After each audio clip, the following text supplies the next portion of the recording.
It is unbearably hot, and no one is exempt from this heat, guys, I'm telling you. So how does this affect expectant mothers? Obstetrician and gynecologist Dr. Jordan Harrdie is here, and he's going to walk me through that. Good morning, Doc. Good morning. Welcome to Smile Jamaica. It's morning time. Thank you. You know, interestingly, Doc, I don't think a lot of people think about heat and pregnancy at all. We just say everybody's hot, everybody's hot. But before I get into that, we're talking about preterm birth. What does preterm birth mean? So before we speak about preterm, we have to first establish term. Term is 37 weeks, or what we refer to colloquially as 9 months. And that's when the baby is ready for delivery. So that is the safest time for delivery. Okay. So preterm is any time before 37 weeks or after 20 weeks. So I'm thinking, how does heat come into that? Yes, the heat, which is now quite significant this year, isn't it? Yeah. So the heat can cause hyperthermia, which is the medical term for this heat stroke or excessive body temperature. So the patients become very hot, and how the body cools itself is that it sweats. And the increased blood flow to the skin, which leads to sweating, takes blood away from the uterus and the baby. That makes the uterus very active. So as the blood starts leaving the womb or the uterus, then it becomes, the oxygen supplying the muscles decreases, and that can stimulate contractions. We also believe that as the patient becomes more and more dehydrated, the expectant mother, there's increased blood flow to the brain as the body is trying to protect itself. There's a little organ in the brain that secretes hormones that can trigger the onset of labor. Oh. So there are two predominant theories. Theories as far as that's concerned. Yes.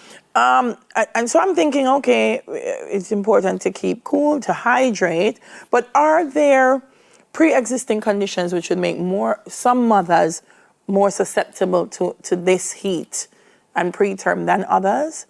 So, well, pregnancy itself increases your risk of having complications in the excessive heat. But women who've had a history of preterm birth before are definitely at increased risk for preterm birth.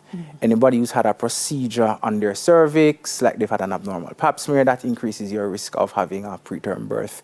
And so if your uterus becomes more active and your cervix itself is shorter or weaker than the average patient, then your risk of preterm birth becomes higher. Any condition that increases your risk of dehydration.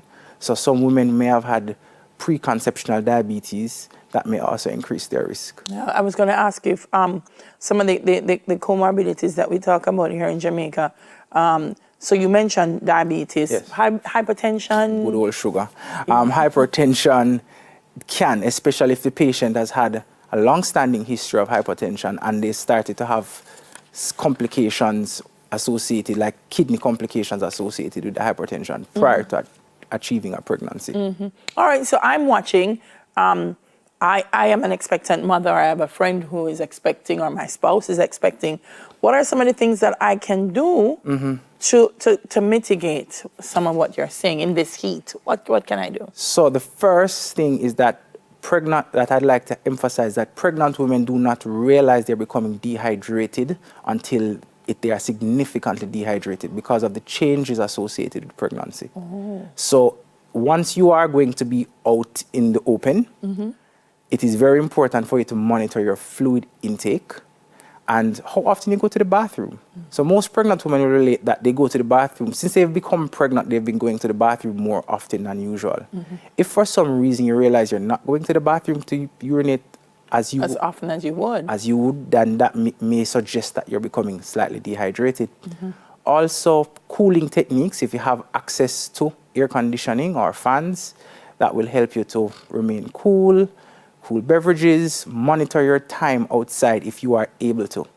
So for women who do not have an occupation that requires that they be outside, or if they are able to determine how often they can be outside, try and stay inside as best as possible, where it's cooler. Yeah.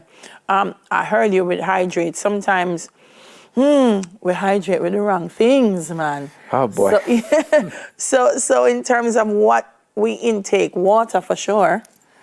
Definitely Well, I encourage all types of hydration, definitely. However, we want to emphasize things that have electrolytes. What is that? So good old coconut water, which is very common here. If you have access to fluids that have electrolytes, so Gatorade, I don't have any shares. Those type of beverages, Powerade, etc.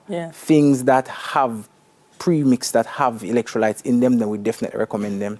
And if you can have access to a pharmacy, they have oral rehydration salts that they sell in sachets that you can put in your homemade beverage. Yeah. What about what we eat? Melon, cucumber? So if the drought is impacting our farmers greatly, no, but if you have access to fruits that have large content of fluid, so yes, watermelons, definitely. Yeah, watermelons, definitely. I saw someone the other day, she's an expectant mother, and I was like, Lord, this woman look like them a work her too hard, you know. I mean, she works on her feet and she's changing tables and things like that. If I'm an employer who is watching, what are some of the considerations that in times like these I should probably bear in mind?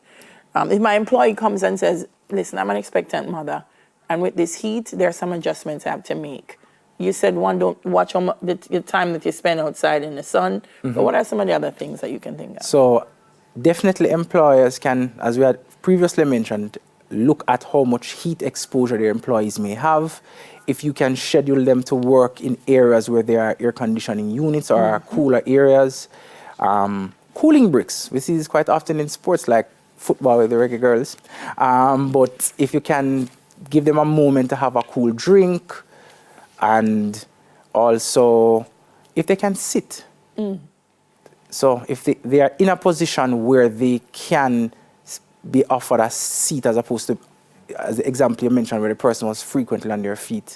If their employment facilitates that, then that would be great. That would be great. Braxton Hicks, do you find a lot of that happening when it comes to heat? We do. And as the patient gets closer and closer to term, then they would notice that they're having more Braxton Hicks. But it's very important that they are clear that this is indeed Braxton Hicks and not preterm labor. So if the contractions are getting more painful, becoming more frequent, then it may be wise for you to contact your obstetrician to determine, is this indeed Braxton Hicks or preterm contractions? What about the health of the baby? I mean, ideally, expectant mothers should be coming to the clinic and to the OBGYN and doing their checks regularly. But how does the heat directly affect the child? So studies are now demonstrating that patients who have had significant heat exposure or hyperthermia in their pregnancy, the infant is at greater risk for fetal neurological deformities. So what do we mean by that? So the child is not as, their intelligence is diminished, or their school functioning and school performance is diminished. Wow. No, some serious stuff. Yes. And we live in this kind of climate that is important. Yes. That people, moms, please, I beg of you, take real good care of yourselves and of your babies, because that's important. Anything else you want to add before you go, Doc? If you have any concerns, then please see your obstetrician. Because you may not realize that you're becoming severely dehydrated until it is too late. Too late. All right, I want to thank you for speaking with us this morning. Thank you for having me. Obstetrician and gynecologist, Dr. Jordan Harrdie. That's 10 Minutes to Your Health. We'll do it again next Thursday.